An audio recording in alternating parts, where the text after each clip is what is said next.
नमस्कार दोस्तों, welcome back in MSI master ji. दोस्तों, हम लोग यहाँ पढ़ रहे थे टेली प्राइम की शॉर्टकट कीज़ और आज हम कुछ शॉर्टकट कीज़ के कॉम्बिनेशन से टेली के काम को और आसान बनाने जा रहे हैं। तो आज हम देखने जा रहे हैं किस प्रकार टेली की जो शॉर्टकट कीज़ है उनको यूज़ करके हम काम को और आसान बना सकते हैं।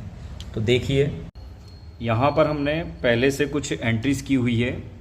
आज हम देखने जा रहे हैं कि ये जो परचेज़ की एंट्री है, अगर इसी परचेज़ की एंट्री को मुझे सेल्स में कन्वर्ट करना है तो मैं किस तरीके से इसको कन्वर्ट करूँगा। लेकिन ये जो परचेज़ वाली एंट्री है ये एज इट इज़, जैसे 20,700 रुपये की एंट्री है हमारे पास और वाउचर नंबर है सेकंड, ये ऐसी की ऐसी यहीं बनी होनी चाहिए, ये नहीं चेंज होनी चाहिए। इसको एंटर करके हम नॉर्मली सेल्स में कन्वर्ट कर सकते हैं, लेकिन वो नहीं करना हमें। तो हम कुछ शॉर्टकट कीज़ के कॉम्बिनेशंस को यूज़ करते हैं और यहाँ देखते हैं कि किस तरह से हम कॉम्बिनेशन के थ्रू इसे सेल में कन्वर्ट कर सकते हैं।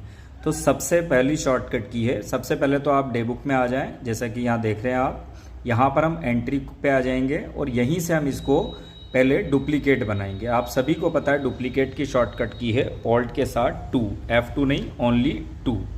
जैसे ही ऑल्ट के साथ 2 प्रेस किया हमने, उसके बाद आपको कंट्रोल के साथ H जो चेंज मोड की शॉर्टकट की है और आप यहाँ पर आ जाएंगे एज वाउचर में। एज वाउचर में आने के बाद आप F8 की, क्योंकि आपको सेल में कन्वर्ट करना है, F8 की प्रेस करेंगे। यहाँ आपको सेल्स वाउचर नज़र आ रहा है, सेम एंट्री आपके सामने आ रही है। यहाँ पर हम पार्टी का नाम चेंज कर सकते हैं, जो भी पार्टी हमें लेनी है उस पार्टी का नाम हम यहाँ लिख देंगे। जैसे मान लो हमने पवन लिखा और इसको कंट्रोल A करके इस विंडो को हम हटा सकते हैं।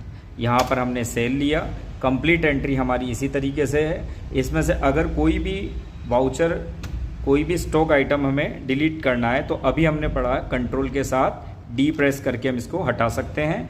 और अगर इसे हमें सेव करना है, सब कुछ कंप्लीट है, कोई चेंजेस नहीं करना हमें, इसको अगर सेव करना है तो कंट्रोल के साथ में हम A प्रेस करेंगे। तो एक्सेप्ट करने की शॉर्टकट की कंट्रोल A है। तो आप यहाँ देख पा रहे हैं कि आपने एक स्टॉक आइटम यहाँ से डिलीट किया था, इसलिए यहाँ पर 20,500 की एंट्री रह गई और ये पवन नाम आपने पार्टी में डाला था, ये आपको नज़र आ रहा है यहाँ। और ये एंट्री 2 परचेज़ की एंट्री थी हमारे पास, जिसकी अमाउंट थी 20,700 ये एज इट इज़ बनी हुई है और यहाँ पर हमारे पास आ चुका है सेल्स। तो इस तरीके से हम किसी भी वाउचर को किसी दूसरे वाउचर में कन्वर्ट कर सकते हैं। आई होप आपको समझ में आया होगा। अगर समझ में आया तो लाइक करें, शेयर करें और सब्सक्राइब जरूर करें। Thank you.